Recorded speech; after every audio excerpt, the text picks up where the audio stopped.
Hello, my name is Mike Florin, and I'm the owner of Low Cost Mortgage. Today's your weekly update for May 17th, 2024. Now, rates are down. They came down quite a bit. 2 weeks ago on Thursday, Friday, they came down. Last week, they came down quite a bit. And then right now, this week, they came down to Wednesday and a little bit back up again. I'm re-recording this video because I went into too much detail in my previous recording, so I'm just going to overly simplify it. This is it. Good data, rates come down. Bad data, rates go up. In all reality, that's about as simple as you can make it get. If there's more jobs being created, potentially there's more money being spent, rates are going to go up. If there's more unemployment, people losing their jobs, rates are going to come right back down again. That's a big piece of core information. Jobs reports come out constantly. If you want to see if there's an upward or downward trend on rate, check out job reports. That's kind of, I guess that would be your homework for the week or so. Go check out some job reports and just kind of get a feeling for what it is. Now, rates, what are they going to do in the future? We really don't know. We think they might hold fairly steady, but we're going to anticipate and expect them to go up unless they don't. And that's what we're going to do on the lending side. Why do we do that? People on the lending side are very fiscally conservative.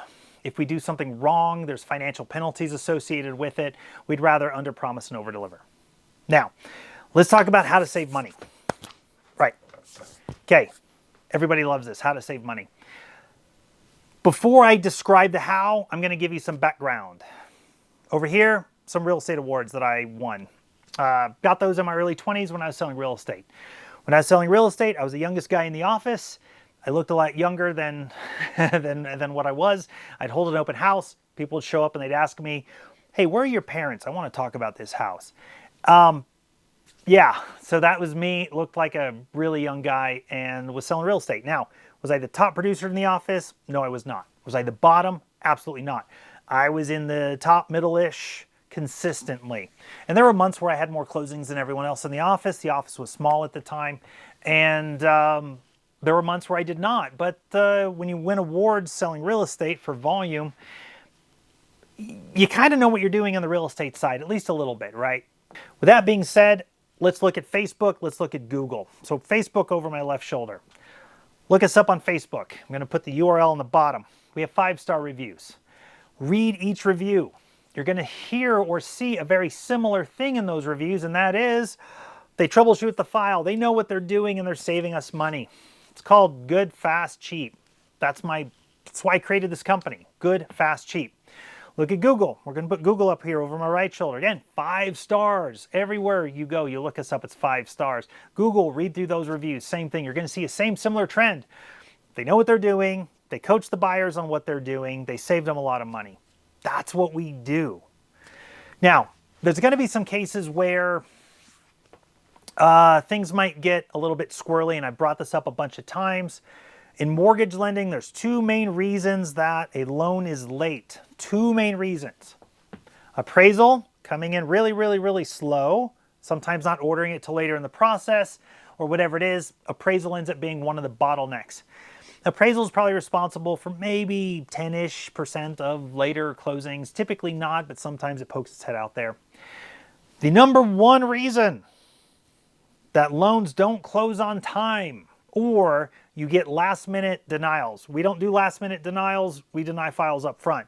But there's a lot of lenders that do that. But the number 1 reason is borrower documentation. Now, this week, I had a bunch of closings. Next week, I have quite a few more closings. This is in a month that we're having a decent amount of closings. We're doubling our closings this month. In relation to May of last year. And last month we had more closings than I've had in 7 years. And this is when rates are high. Look how high rates are. I'm going to pop like a 5-year chart up here. Look how high rates are. And yet we have really high closing volume. Why is that? Well, good, fast, cheap. That's why. People want a good deal. Now, with that being said, borrower documentation, and I want to give an example as to why 2 of these relate, okay? One of them, the first one, we would have had clear to close 2 weeks prior to closing. This one did close on time. It's actually closing on Monday. We got our clear to close yesterday. They're balancing today. The borrower did not want to give us a document that showed that they were late on their mortgage. They were 30 days late on the mortgage on the house they were selling, And sometimes when somebody doesn't want to give us a document and they start yelling and cursing and screaming and stating, you don't need to have that because I said so, that usually means they're trying to hide something. Well, they were. Well, we got to clear to close anyways. Now, that's a unique situation because it's a government file and it turns into a manual underwrite. You cannot do that on conventional, but on this government deal, it was able to work out. Guess what? Closing on time, right? Everyone's happy. Woohoo! Now, the next one is complexity. Now, as a realtor, I never really understood this, but as a lender, I definitely do. If a file comes in and it's overly complex, you need more time. Now, this particular contract, we've worked with this person before. We got them a loan before. It was pretty fast. But since then to now, you had layers of complexity added. And the layers of complexity on this one is, if you buy and sell a bunch of properties, or you buy a bunch of properties and you open up a new corporation and you're trying to do some other things and you're trying to source cash, but you're moving cash between a bunch of different accounts, you just opened up literally the biggest bag of mortgage worms you absolutely could. Every single deposit that goes in has to be traced back to where it came from. And if that was a wire that came over here, and that was a wire that then came from over here, and that was from a sale of an asset here, all of that gets unwind.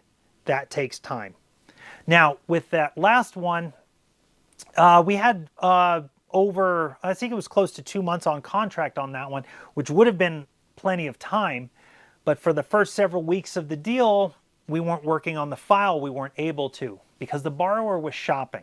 And here comes another good point here. Borrower documents are really important, but for you as a realtor, how you could really help your lenders is the following. If the borrower is going to shop, you have them shop in the first few days. Have them compare rates on the same day. It has to be the same day, preferably within the same hour of time. And any lender that's worth anything should be able to quote rates within a phone call. Like, for example, you call me or call one of my loan officers. You say, hey, this is my FICO score. I'm buying a house. I'm putting this much down. This is my zip code that I'm buying in. What's my rate? That's all we need. In fact, if you go to lcmloans.com rates, you can search your own scenario. It gets you close, but remember those rates are rounded up by about 1/4% or so, because you're going to see higher rates on our search tool than what you actually could get. With that being said, if it takes the borrower 3 or 4 weeks to figure out which lender they're going to go with on a 2-month contract, that lender only has 1 month. So for you as a realtor, working with us as lenders, whether it's our company or any other company, just remember that communication's key. Talk to that lender. Even on the listing side, call the lender up and talk to them. Hey, we're seeing that we're 3 weeks in. Where are we at on this deal? And don't be as open as that or as loose as that. Be like, hey, are there any problems? See, as a realtor, if you talk to any loan officer and you call them up and you say, hey, are we good? What do you think most loan officers are going to do? Yeah, Bob, we're good. Yeah, everything's great. Woohoo, let's close this deal. That's what most loan officers are going to say. If you challenge that loan officer, give them a call and be like, hey, this is Bob.